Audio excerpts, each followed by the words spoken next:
When's the last time you went and tried something you've never tried before?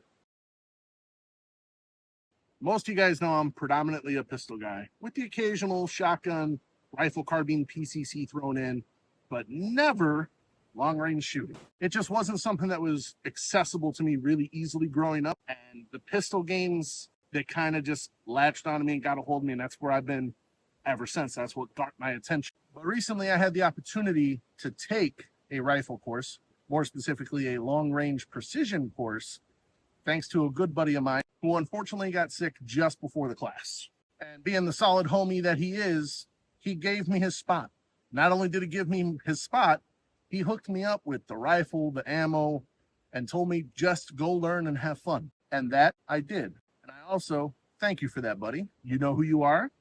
Appreciate you, and I can't wait to share all the cool shit that I learned. I'll go over the equipment he gave me in just a bit, because I know, especially in precision rifle shooting, that seems to be a hot topic, is what gear you're using. The specific class that I got to attend was the Sniper's Hide 3-day precision rifle course, instructed by Frank Yalley and Mark Taylor. I later found out that this is one of those classes that's considered the classes to take if you want to get into long-range shooting. Just a brief background real quick on my rifle stuff. I've done normal, like AR carbine, some CQB stuff, PCC run and gun type stuff. The longest shot I've ever taken is 120 yards. Maybe a little over, but right around 120. I've shot from a bipod 2 times. I've never shot from a tripod. Like I said, it was mostly ARs, the occasional bolt gun plinking at a range with a buddy, but nothing dedicated to long range. I am about as green as you can get when it comes to long-range rifle shooting. So what did he give me to take to my first precision rifle course? Only the best rifle ever made, the FN SCAR. This particular SCAR is a 308. It was a 20-inch barrel that's been cut down to an 18 with an Area 419 Hellfire muzzle brake and a Spur QDP mount and the Nightforce 5-20 attacker. I was shooting Federal 175 grain Sierra Gold match. So I'll tell you how it performed right off the bat. First off, the rifle ran flawlessly with the exception of 2 hiccups. The first one was I had some 20-round mags with me, and they do not like being loaded to 20. It wouldn't chamber either way, pulling the bolt or hitting the bolt release. My buddy did tell me they were brand new mags, so they might not quite be broken in yet, so that could possibly change. And then 3, the comp, even though I checked it every day, the comp did come loose on day 3, and it was throwing the shots way off. We tightened that back on, ReZero, and then we went back. Everything was gravy. First impressions of the class, even before I went. So I found out I was going to this class 2 days before the class. Actually, not even 2 full days. My buddy forwarded me all the information, so I had no contact with the instructors. But it turns out, if your class is extremely and well organized, he informed them a friend was coming, so they knew it was going to be a different person. But he forwarded me all his information that he received, the class info, the syllabus, the itinerary, everything. Super, super well organized class. What I found interesting is they made it a point to invite everyone to dinner the night before day 1 to give everyone a chance to meet each other, meet the instructors, kind of start the bonding of friendships or teams or whatever it may be throughout the weekend. This was the first time I'd ever seen a class make a point of that.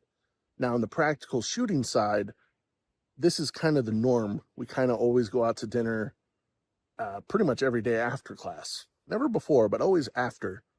And it's, again, kind of a bonding thing, sharing stories, further talking with the instructor, the other students, and just having a good time bonding over the shooting class and training. It's very refreshing to see that it's not necessarily a requirement. They highly recommend it, and I'm really glad to see more classes other than what I've been privy to for pistols, kind of highlight that.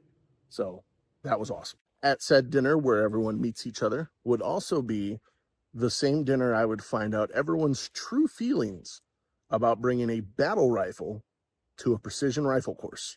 Let's just say a lot of weird looks and a lot of chuckles. On a more serious note, the instructors were very honest about the potential limitations that that rifle may have in this course. They let me know that I should easily be fine to 700 yards, but it may be a little more difficult for me to land shots the further we push the targets out. All of which was fine with me because I accepted it. Not my gun.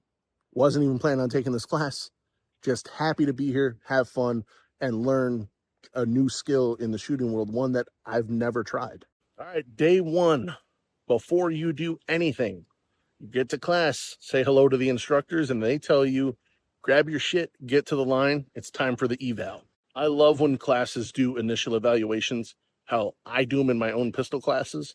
It really allows you to get a baseline for individual students and give some individual things for them to work on. So even in a class of 9 people like this one was for me, you still get some individual type training, some individual coaching that pertains to issues that you specifically have.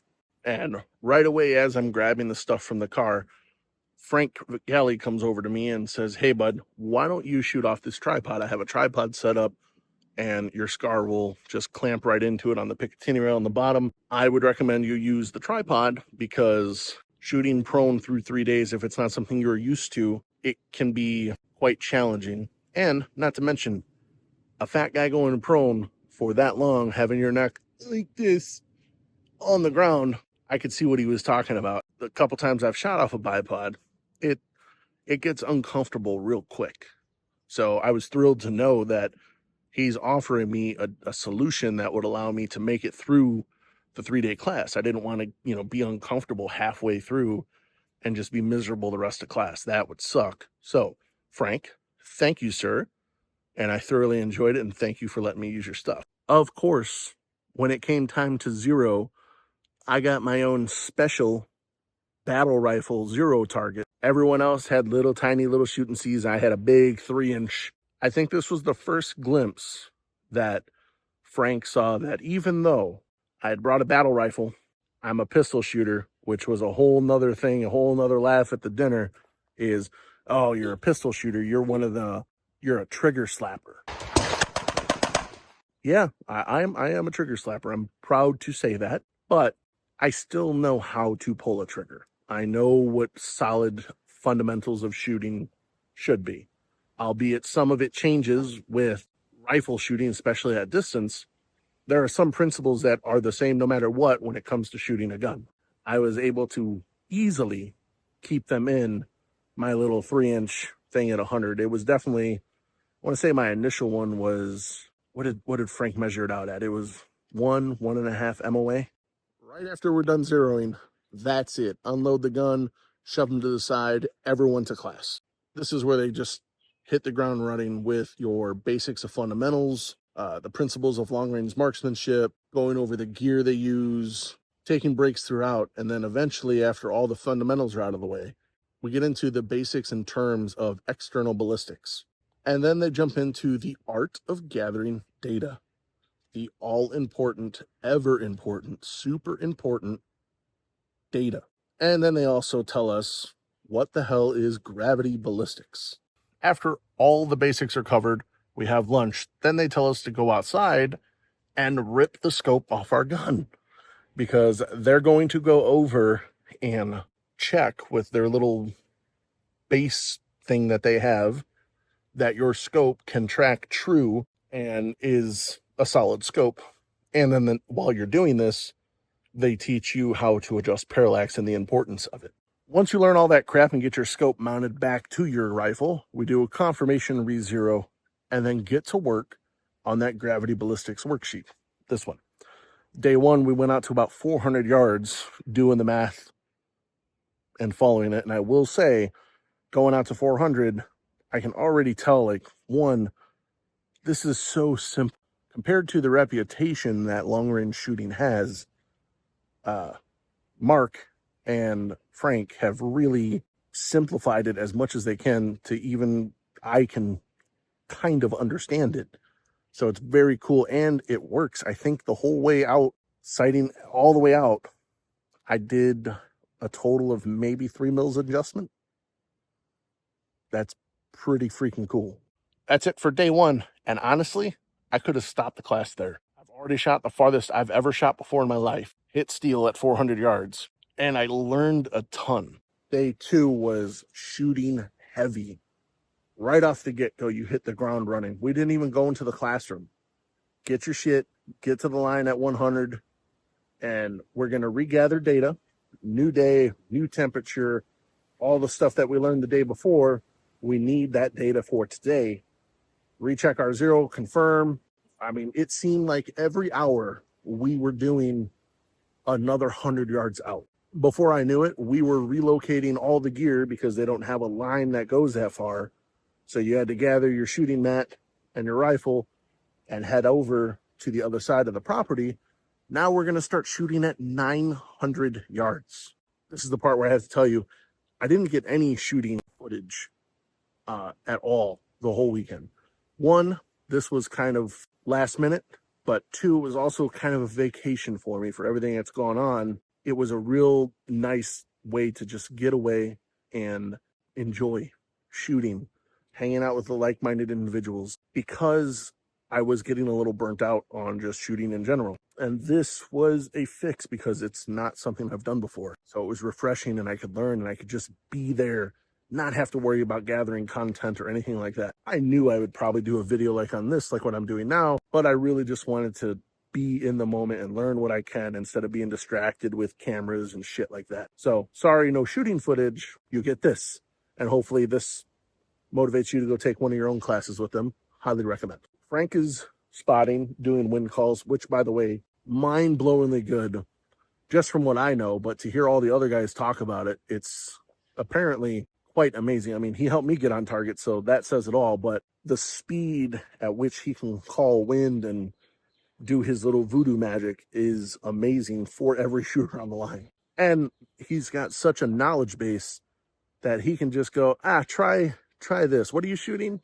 Okay, yeah, you should be around the, 3 mils, 4 mils for this. Like, he just knows it. So I take my first shot, close, no cigar. Second shot, we're right there. He gives me one more adjustment, tells me to send it, boom, impact. I do what any sane person would do. Throw the gun on safe, drop the mag, run the bolt, done. I hit that target, not pushing luck anymore. And then Mark tells me, Tony, good job, did what you were supposed to and moved on. I was quite happy with it. I mean, I'm just racking up, PBs all weekend long. 200 yards, 3, 4, 5, 6, now we're at 900 yards. That FN has quickly become known as the little scar that could. It was impressing all weekend, instructors and students alike. So we're approaching the end of day 2, and we're ending on the big one, 1,000 yards. And I'm one of the last shooters up. I take my time, get everything set up, check the level, get situated with the tripod, focus on the target, get my breathing, do a couple dry fires, load the gun. All right, Frank, I'm ready. Get set, and he tells me where I'm supposed to be. I tell him what my mills are, and as soon as he's calling it, and I'm getting used to trying to break these shots sooner because the wind can change like that. So when you get a wind call, you want to be able to send it almost immediately. So I got pretty quick at that because it's kind of tied to one of the drills that we do for pistol shooting. 3 mils left, boom. He wasn't fully into the spotting scope. He's like, holy shit, impact. Everyone's clapping. I get a few fuck yous, the friendly kind. And I'm like, I got to try it again, right? I send another one. We had apparently a big gust of wind because it hit to the right from where I was holding before. I was like, I got to hit it one more time, right? I got to make sure it wasn't a fluke. So he gives me one more wind call. Boom. Impact. Safe. Drop mag. Rack bolt. Done. Slight golf clapping. I felt pretty damn good about it. And then Frank goes, I understand why you did the second shot, the second hit, confirming, reaffirming that you did everything right, but you really can't fluke hits at 1,000 yards. And it was a solid way to end day 2. Day 3 is where things get a little bit looser as far as the curriculum. You start to learn to shoot from different positions, obscure. The rest of the class started using a tripod and learning to kind of shoot from that. We ran some of the stages that this range already has set up for like their PRS matches. Then we take a lunch and we're back in class for a little bit more instruction on how to spot inconsistencies in the data and fix it and adjust it. Then we get one more time on the range, back outside. We did the initial eval. It only makes sense that we do the final. And this is what their final eval looks like. I have the tripod one. So you have built-in homework with this sheet. Like, I know what to work on if I continue down this road of precision rifle. All in all, I mean, I would say 10 out of 10. There are only 9 of us in class. 9 out of 9 would recommend and definitely take the class again. I will definitely take that class again, given the chance, for sure. Actually, I think my buddy and I are going to take it together next time. I might leave the SCAR at home or at his house, since it's his. But I might not use that. I might use something else. But I would fully recommend checking out Frank Galley, Mark Taylor. Sniper's Hide on the web, I found out, is one of the largest like long rifle or precision rifle shooting forums and communities out there. And I guess Frank started that, or is one of the ones that started that. Go check them out. They talk about gravity ballistics. Their classes are on there. And there's a wealth of knowledge on that website. If it's something you're interested in, if precision rifle at all has your attention, take this class. Needless to say, love the class. Again, thank you to Frank Galley, Mark Taylor, and my buddy, and all the students and all the other instructors that were there. It was a blast, and it kind of may or may not have gotten me hooked on another form of shooting. So, in addition to USPSA and just regular gun content reviews and stuff like that, you're definitely going to be seeing some more precision rifle stuff, starting with a 22. I'll cover this very near future video, and then maybe we start doing something a little higher caliber. Some of you that know me may know what this gun is. I think we're going to try our hand at some PRS style matches local to us with this guy. Hope it taught you something. Hope it got you motivated to try something new. Thank you. Love you guys. Talk to you in the next one.